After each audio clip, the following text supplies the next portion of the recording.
Hello, Ram Ram, जय सेवालाल सर्वांना. तर वर्षा बंजारा कुकिंगमध्ये तुमचं स्वागत आहे. आज मी तुमच्यासाठी घेऊन आली आहे एकदम पारंपरिक मस्त आणि गोड आणि सर्वांच्या आवडीचा श्रीखंड.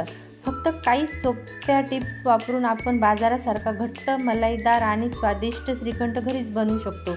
या श्रीखंडची खासियत म्हणजे ही एकदम स्मूथ टेक्स्चर, परफेक्ट गोडवा आणि वेलची, केशर, अप्रतिम सुगंध. सण, वाढदिवस, पाहुणचार किंवा पुरीसोबत खाण्याची ही रेसिपी एकदम परफेक्ट आहे. तर व्हिडिओ शेवटपर्यंत नक्की बघा, कारण मी यात काही खास टिप्स सांगणार आहे ज्यामुळे तुमचे श्रीखंड पातळ होणार नाही.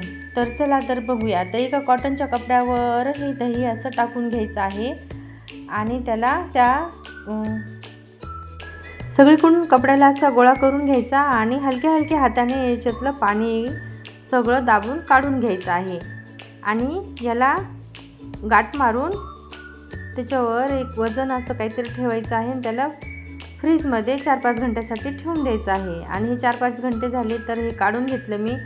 तर त्याचा चक्का एकदम छान असा बनलेला आहे, एकदम परफेक्ट असा चक्का तयार झाला. तर 4-5 इलायची, साखर, 1 वाटी हे मिक्सरमध्ये काढून घ्यायची. आणि मी इथं 2 आंबे घेतले, केसर आंबे, इथं मोठे आंबे. तर त्या 2 आंब्याला स्वच्छ धुवून त्यांना अशी बारीक बारीक काप करून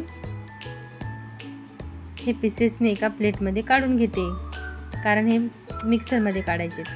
तर ही 1 वाटी पिठी साखर निघालेली आहे. तर ते ह्या चक्क्यामध्ये टाकून एकदम मिक्स करून घ्यायचं आहे. तर जे आंब्याचा फोडी होत्या त्याचं पण आपण असं एकदम बारीक पेस्ट मिक्सरमध्ये काढून घेतलेली आहे, ती पण त्याच्यामध्ये टाकून द्यायची. आणि हे दोन्हीला एकदम मिक्स करायचं, एकदम क्रीम सारखं असं दिसत नाही तोपर्यंत त्याला असं फेटत राहायचं. तर एका ह्या दुसऱ्या बाउलमध्ये काढून घेतलं आणि त्याच्यावर मी हे थोडंसं सजावटीसाठी पिस्ता टाकणार आहे, कारण दिसायला खूप भारी दिसते आणि खायला पण छान लागते. हे थोडंसं टाकून देते आणि नंतर थोडंसं केसर पण घेते आणि केसर पण टाकून घ्यायची आहे. तर बघा, थोडं थोडं करून असं केसर घ्यायचं.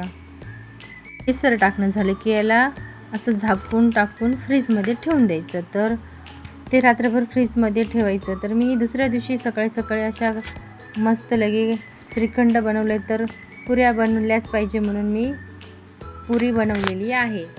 तर एक एक करून मी ह्या सगळ्या पुऱ्या बनवून घेतल्या, खूप साऱ्या. आणि याच्यासाठी तिखट तोंड लावायला घेतलं आहे. तेल टाकून, मोहरी टाकून, कढीपत्ता टाकून आणि 2 मोठे कांदे बारीक बारीक लांब पीसेस करून टाकून दिले. हे सगळं फिरून घेतलं तेलामध्ये.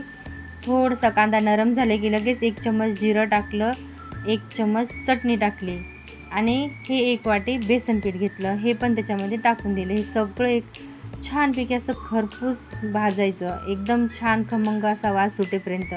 आणि हे छान वास सुटेपर्यंत भाजलं की त्याच्यामध्ये लगेच असं एक मोठी मूठभर कोथिंबीर टाकून द्यायची. आणि कोथिंबीर टाकली की लगेच त्याच्यामध्ये गरम पाणी टाकायचं आणि ते चांगलं असं मिक्स करून घ्यायचं. एकदम मिक्स करून घ्यायचं, गॅस कमी करायचा आणि त्याच्यावर झाकण टाकून 2-3 मिनटासाठी शिजू द्यायचं. तर हे बघा, मी रात्री बनवलेला आम्रखंड काढला आहे, किती छान दिसत आहे, वाव. तर हे मी वाढायला घेत आहे. तर इथपर्यंत व्हिडिओ पाहण्यासाठी खूप खूप धन्यवाद. तर माझा व्हिडिओ आवडल्यास लाईक, कमेंट, शेअर करा.